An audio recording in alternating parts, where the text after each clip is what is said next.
واحدة وخلق منها زوجها وبث منهما رجالا كثيرا ونساء واتقوا الله الذي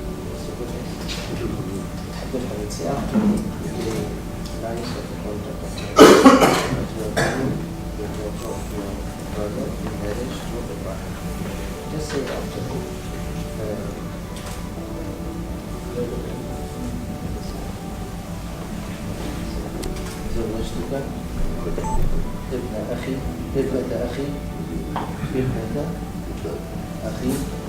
عبد الرحيم واسمها عالية عبد الرحيم راضي على مهر وقدره 15 غرام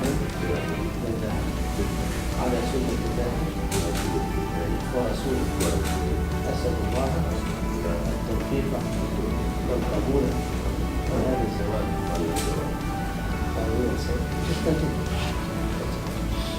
قبلت ابنة عالية عبد الرحيم زوجة على مهر محدد بيننا على سنة الله ورسوله. وأسأل الله البركة والتوفيق في الزواج.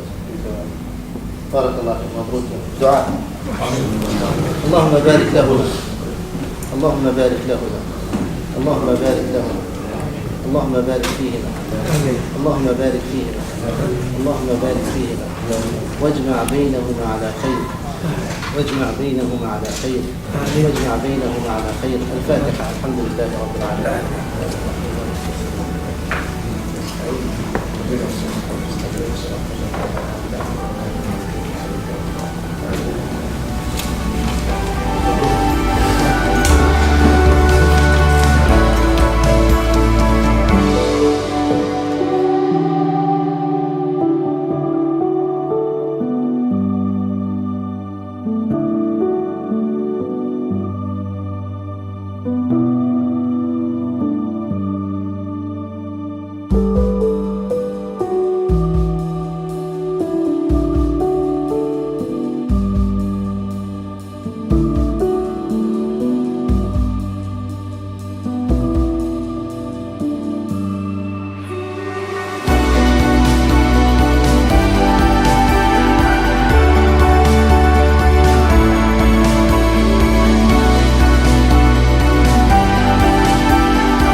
بسم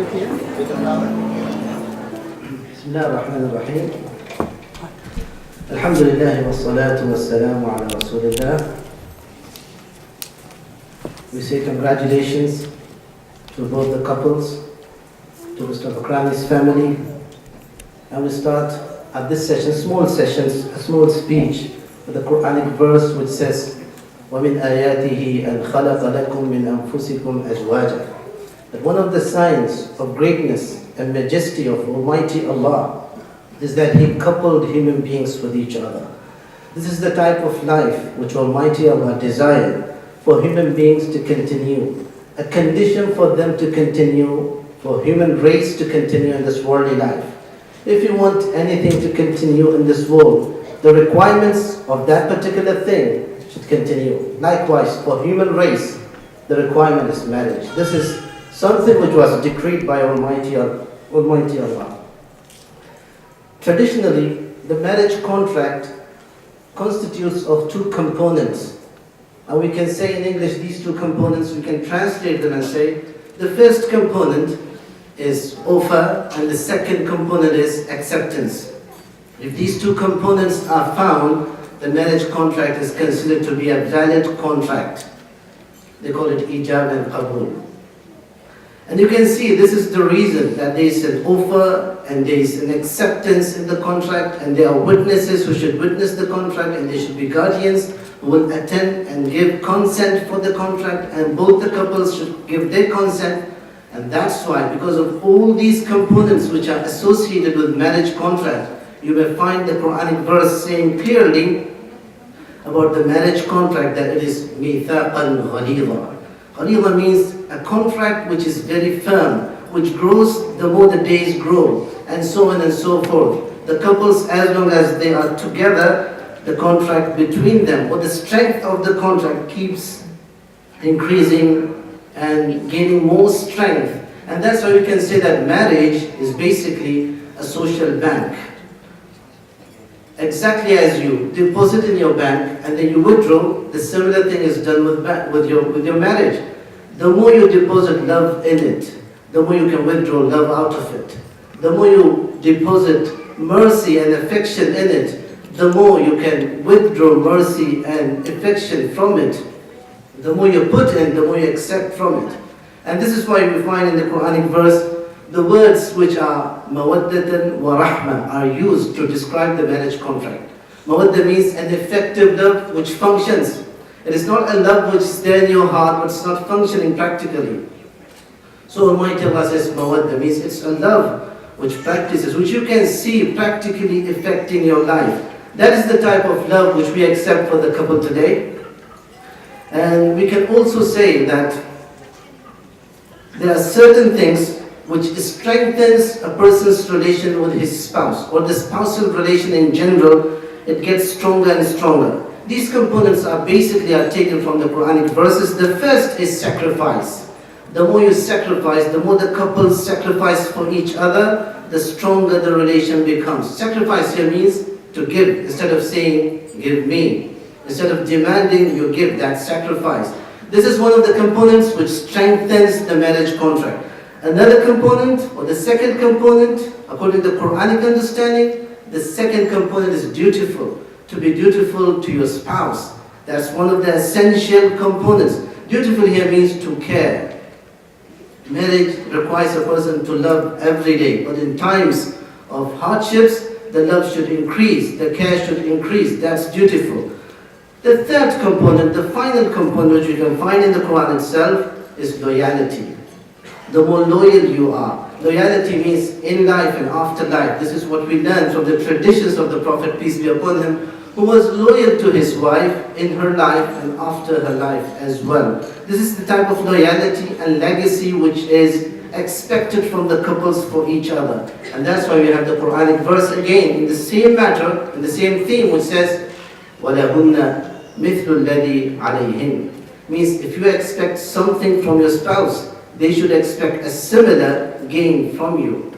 So the spouses can expect similar gains from each other. Finally, the prophetic advice, which is there for the couples, for all the couples, whether Muslims or non-Muslims, is la yafrik, which means do not hate.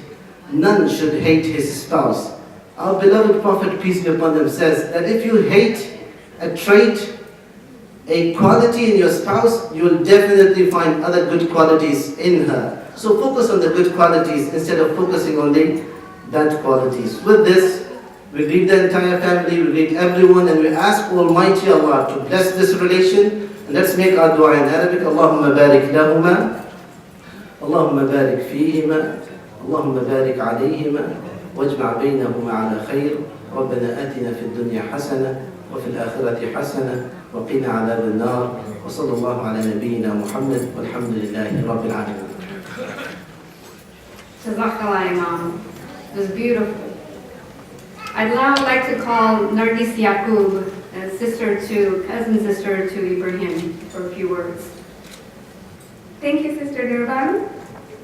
Bismillahirrahmanirrahim. Assalamu alaikum and good evening. I am honored to introduce to you the family of my beloved grandfather, Muhammad Ibrahim Bakrani, my uncle, Abdul Bakrani, my aunt Shaista, and my adorable cousins, Ibrahim, Shahina, and Aisha. The family is originally from Mombasa, Kenya, and they have been residing here in Dubai for 10 years. Your presence here at this auspicious occasion of Ibrahim's wedding is testimony to the fact that the Bakrani family has maintained very strong bonds and relationships with family and friends, regardless of boundaries and geographical distances. We would like to appreciate and we are grateful to everyone who has come from various parts of the world, including Kenya, Pakistan, England, United States of America, and Canada. We are also very grateful and appreciate Ibrahim's business associates. At this time, I would like to take this opportunity to congratulate Ibrahim and Aliya and welcome Aliya to the Bakrani family. May God bless you with lots of happiness and may you both bring out the best in each other. Thank you very much and enjoy the rest of the evening. Jazakallah. Assalamu alaikum.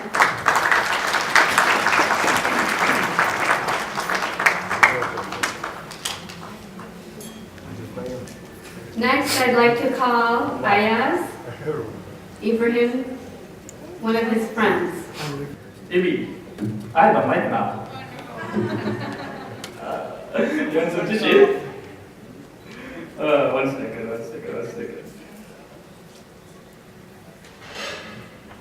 So, before I start, Auntie, a small correction. Not one of Ibrahim's friends, the friend. It's okay. Okay? I stand corrected. Thank you. Assalamu alaikum, everybody, Jumbo, and a very, very, very warm welcome to all of you. Deep is feeling left out. Kimcho, Majama. Good. First of all, let me start by asking you to give a warm round of applause to the breathtakingly gorgeous Aliya.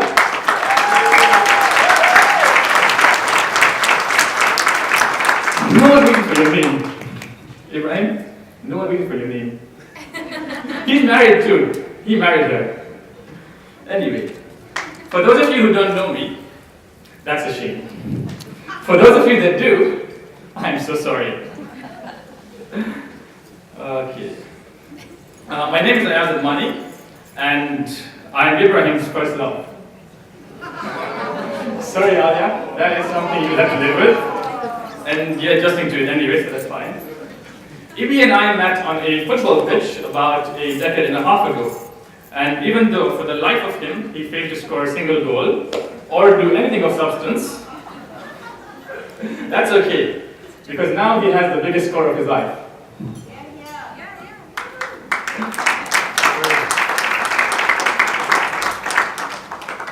So I'm going to say a few things about Ibi, but before I do, I want to say something to Aliya's friends, family, and those who love her so dearly and have traveled from all corners of the world to share a special occasion with her. You may not know Ibrahim well. In fact, prior to coming here, some of you might never have met him before that. So I'm going to clarify some things with you.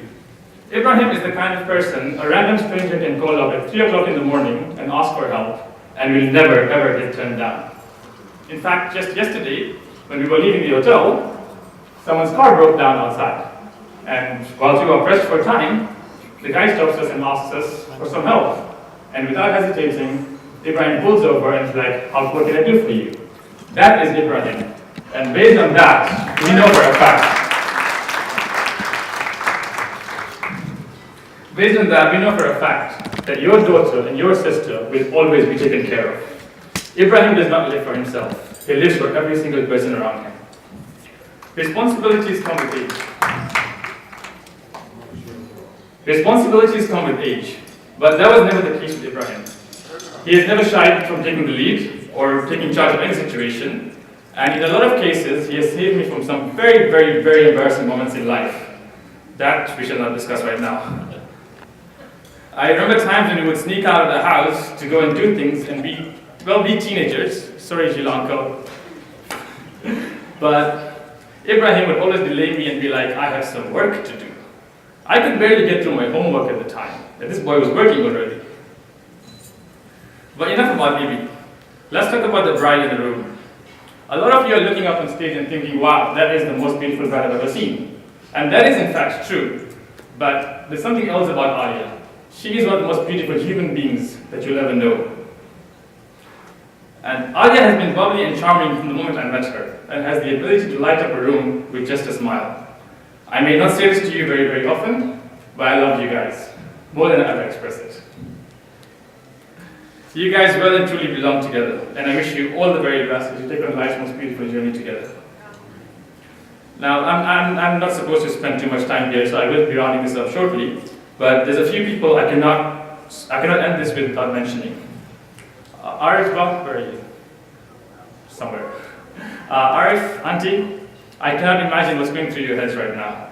You've been her parent, her sibling, her friend, her confidant, her mentor, and your roles have changed multiple times throughout life. But you did it anyway. You've worked hard towards fulfilling your own goals and dreams, and you've helped her become the amazing person she is today. The person my best friend loves so dearly and gets so much happiness out of. It was hard. It cannot have been easy. But now that she's found her happiness, I can see some hair growing back in Aliya's head.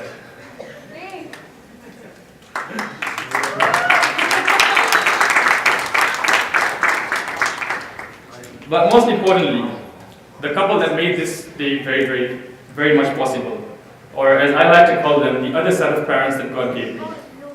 Jill Uncle, Shaista Auntie, thank you very much for being the unbelievable host that you have been to us. I know for a fact that on behalf of all the guests, we will be leaving this place with a lot of memories that we will cherish forever. I know a side of Ibrahim that you probably haven't seen, so trust me when I say this. You should be very proud of the man you have raised. Inshallah, when the time comes, and my son is half the man Ibrahim is, I will consider myself a very successful parent. Ladies and gentlemen, can I please ask you to stand up, and let's give a very warm round of applause to Aliya and Ibrahim as they take on their life's most beautiful journey together. Thank you.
Not even someone inside.